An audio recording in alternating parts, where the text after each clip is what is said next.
Is the member delivering his maiden speech? Honorable Chair, honorable members, it's common cause that the normative scheme of South African education sector alongside its transmutations will assume a developmental character envisaged in the National Development Plan. We have so far reviewed a wide-ranging literature on education in its broader sense, and to this effect, we should insist that the NDP must be our flag bearer as we try to practically interlink the role of SETAs, TVETs, colleges, and universities in producing the skills set commensurate with our modernized economy. We must therefore encode the NDP in our collaborative efforts as social partners, the education community, and the private sector. To this end, we have an opportunity to see the glass half full or half empty. Honorable members, the sharp emphasis on technical and vocational education and training and SETAs that our government has engineered dates back as far back as 2003, when the then Minister of Education, the late Cde Asmal, may his soul rest in peace, reminded the nation that 2003 has been declared the year of FET colleges. He went further to say, I quote, "This initiative has positioned the sector for effective delivery of skills needs and placed them on the cutting edge for skills development in the country. The recorded increase in student intake, the development of new programs, and increased participation in learnerships bear testimony to the potential for growth and future development in this sector.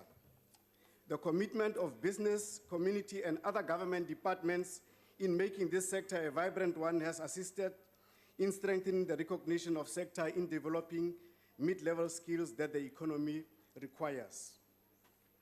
In 2009, the South African government prioritized skills planning through government priority outcome 5.1.1, and it said is to establish a credible institutional mechanism for skills planning. The white paper for post-school education and training plays the role of technical and vocational education and training as an integral component towards skills development in our country. This document states that both the TVET and community colleges must be flexible, responsive to employer and community needs, and cater for an expanding number of youth and adult learners, many from the least privileged sections of our society. This has also been emphasized in the National Development Plan, which looks at the goal of post-school system, which should ultimately provide quality learning opportunities to young people, adults who want to change career or upgrade skills, people who have left school before completing their secondary education, and unemployed people who wish to start a career. On the other hand, the Human Resource Development Council of South Africa has on its strategic goals as skills for the transformed society and economy using workplace as a platform. This goal aims at seeing the country producing appropriately skilled as well as transformed society and the economy. We must therefore support the HRDC with its continued responsibility to monitor the implementation and realization of this goal by all the implementing agents as well as the departments. And as far as the TVET colleges are concerned, the African National Congress-led government is the first to acknowledge that the TVET colleges have been characterized in the following manner. There have been backlog in issuing of national certificates for vocational certification, the location of the TVETs in as far as the provinces are concerned, decentralized. There has been quite some mismanagement which borders on corruption. We have not made well in as far as promoting TVETs as a first choice of higher learning, broadening access to post-school for young people located in rural areas.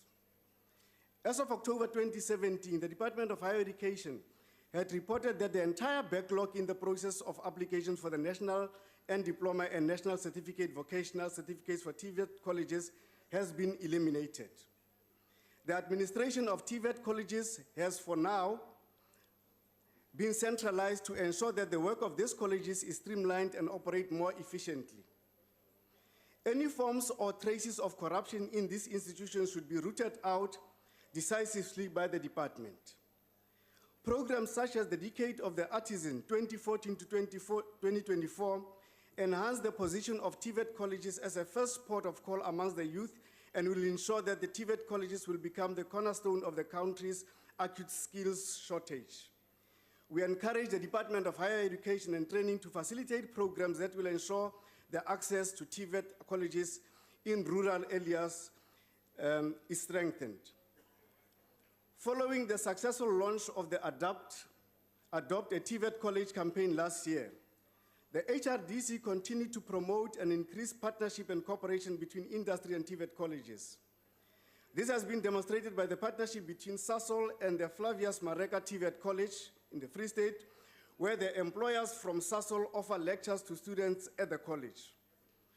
Ford is another example that has donated prototype vehicles to the Ekurhuleni West TVET College for their workshop practicals. Successful partnerships were formed between additional companies and TVET colleges. We would like to see even more focused partnerships developed between business and institutions of higher education so as to secure a better fit between the professional qualifications and what the country needs in our economy. A joint effort between government, labor, business, and civil society is therefore critical. In line with the HRDC's partnership approach to skill development, the Council approached various companies to encourage them to establish partnerships with higher education institutes. Other institutions in the private sector, such as General Electric, South Africa Synthetic Oil Limited, Sasol, Mutusi Knowledge Center, Standard Bank, and Young Managers Foundation, have committed and are already on board, and this is a step in the right direction for the growth of the economy. On our comparative analysis within the BRICS partnerships, vocational and technical education programs in India have gained much greater attention in the past few years and have been included in the main policy agenda of government, just like we have done in the NDP. With corresponding increase in fiscal funding, India's vocational and technical education programs are aimed at creating employment opportunities and imparting suitable skills for self-employment, particularly in the rural and unorganized sectors. The government of India has set itself targets up to 2022. In the NDP, we have set ourselves the same targets up to 2030. Some of the challenges, though, facing the Indian TVET system include lack of employment of graduates, where the World Bank is stating that more than 60% of all graduates remained unemployed even after 3 years of completion of their course. The report also found that public training institutes were not able to fulfill their role in producing skills for the informal sector. Other challenges in the system include quality and financing of the system, an ineffective funding model, a strong mismatch between demand and supply side factors, and lack of match between labor market needs and vocational courses. In response, the government is currently taking initiatives aimed at encouraging private partnership, mainly aimed at making the system more responsive to the need of the labor market. That is the Indian government. If you look at it, it is a replica of what we need to do. Upgrading of training institutions into centers of excellence through the World Bank has assisted in other countries. It is a page that we need to take out of their book. So says the NDP as well. A partnership and collective responsibility between stakeholders, government, business organizations, cooperatives, trade unions, constituency bodies, trade and professional bodies is critical to achieving our aspirations of higher education, of higher economic growth and development, higher productivity and skilled and capable workforce to support a skills revolution in South Africa. We need to find innovative ways of working together to improve efficiency, quality, and the impact of education, skills development, and training in our country. The ANC will continue working with both the private and public sector to enlist graduates.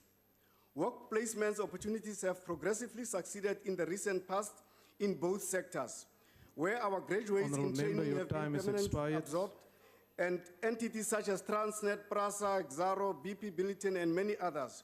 We are, however, aware of some graduate programs that are structured adequately to transfer skills. I thank you. Thank you.